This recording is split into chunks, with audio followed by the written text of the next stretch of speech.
Alors tous, autant que nous sommes, on ne va pas se mentir, on aime bien partir en week-end, on aime bien partir en vacances, mais le problème c'est que ça coûte cher. Eh bien pas forcément. Avec Charlie Clark qui est avec nous en plateau, vous êtes un peu, allez, le monsieur bon plan de l'émission. Charlie à pas cher, il est d'accord. Exactement, c'est faisable, c'est Dans possible. ta voiture, tu nous emmènes. Et... En covoiturage. Ouais. Vous avez des moyens de nous faire partir en vacances pour pas cher. Ça se passe sur Internet. Quels sont ces sites magiques, Charlie? Oui, parce qu'on le sait, les Français sont tous les jours plus nombreux à préférer le train pour partir en vacances. Il y a près de 130 millions aujourd'hui de billets de train qui sont vendus tous les ans en France. Donc c'est rapide, c'est sûr, c'est confortable, c'est écologique. Le seul problème, c'est, vous l'avez dit, c'est très cher. Et aujourd'hui, 87% des Français trouvent que le TGV est trop cher, alors que justement, on est dans une recherche de low cost, de pas cher, de qualité pas cher. Surtout pendant les vacances scolaires. C'est-à-dire que c'est tout de suite des prix démultipliés par 3-4. Absolument. Alors, mettons-nous dans un cas concret. Ça, j'aime bien les cas concrets. Alors, nous aussi, imaginons s'il est pris trop tard pour réserver un billet de train, il n'y a plus de place, ou alors c'est à un prix exorbitant, ou alors vous cherchez simplement un bon plan. Eh bien, la solution va venir, encore une fois, je suis désolé, d'Internet et des sites de billetterie secondaire. Comprenez ici les sites de revente entre particuliers. Ça va vous permettre à vous, Caroline, de revendre un billet de train que vous ne voulez plus, et à vous, Jean-Michel, de l'acheter moins cher.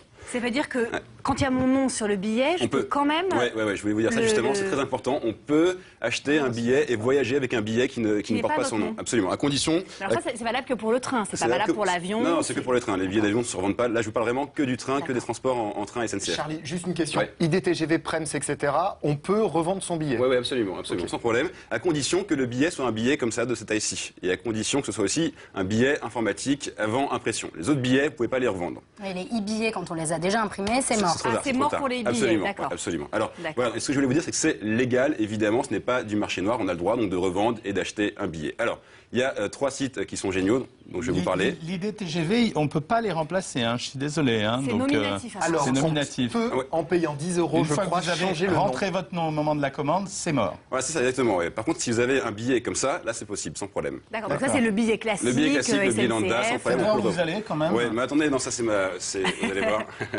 Alors, comment ça se passe? Donc, il y a 3 sites.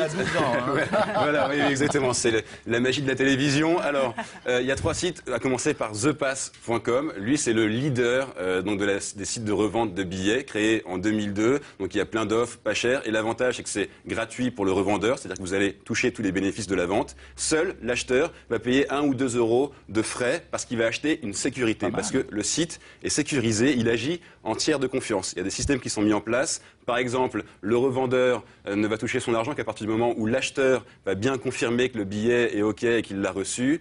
Il y a un système aussi de remise en main propre, sécurisé, qui est pas mal. C'est le seul site à faire ça. C'est-à-dire qu'avec un système d'échange de code barre, on arrive à voir que le compte est solvable et que le billet est valide. Et il est aussi donc médiateur. C'est-à-dire s'il y a un litige, pas d'arnaque possible, c'est super sécurisé. Et donc il y a des prix super. J'ai vu par exemple un aller Marne-la-Vallée-Nîmes, 25 € au lieu de 56. Donc c'est quand même près de 50%, mais plus de 50%. Qui fixe le prix? C'est le vendeur qui fixe le prix. C'est le vendeur. Par contre, moi qui l'ai déjà testé à plusieurs reprises, la seule chose qui m'embête, c'est si vraiment on est pressé.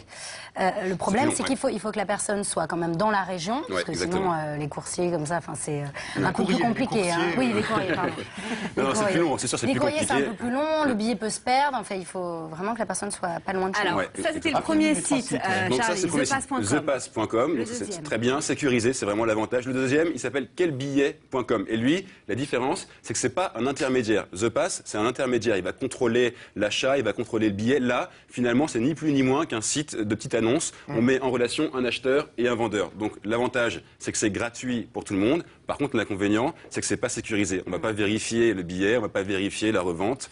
Et voilà, ça c'est vraiment. Je suis dans le train, puis je vois que quelqu'un est assis à ma place, et là, j'ai raté mon voyage. Par contre, il y a des prix super. J'y étais encore tout à l'heure, et j'ai vu un aller Paris-Marseille pour 15 € au lieu de 78. Donc c'est plus de 63 € d'économie. Paris-Marseille, c'est très cher. Je précise quand même qu'évidemment, on ne vend pas son billet plus cher que ce qu'on a acheté. Ce sera toujours moins cher que l'original. Il y a 4 choses qu'il faut bien vérifier. D'abord, c'est le format du billet. Comme je vous l'ai dit, il faut qu'il soit de cette taille-ci ou alors électronique avant impression. Ensuite, il faut vérifier le prix.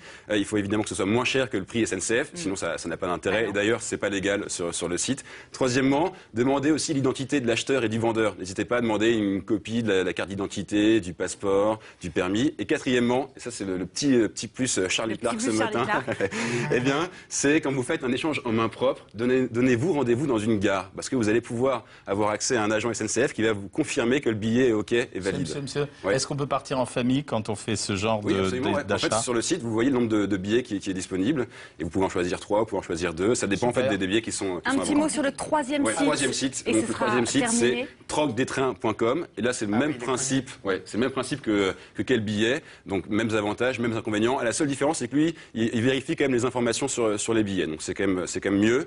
Et il y a des prix de nouveau super. J'ai vu, je crois, un Strasbourg-Lyon là à 15 € ce matin au lieu de 56. Donc, franchement, ça vaut clairement le coup. Partir à la dernière minute, ça aussi, hein, parce que trouver pile, Non, ouais, c'est ouais, difficile. Moi, Il j'ai faut essayé. pouvoir être hein. assez ouvert, effectivement, Voilà. sur faut les être dates. flexible. Ça, Faut c'est être sûr. flexible. J'imagine Oui, qu'il y a beaucoup de Mais franchement, c'est possibilités. une bonne alternative. C'est une bonne alternative. Ouais. Retenez Ouais. ces 3 sites. Moi, j'ai retenu le premier, thepass.com, thepass.com, qui est le plus quel sûr, billet. voilà, le plus sécurisé en tout cas. Quelbillet.com et puis trocdestrains.com. Et franchement, quand on compare les billets SNCF et les billets donc, des sites de billetterie secondaire, souvent on est quand même gagnant sur les sites de billetterie secondaire. Donc ça vaut le coup d'y aller au moins faire un tour pour vérifier. Ouais, pensez-y, faites des économies.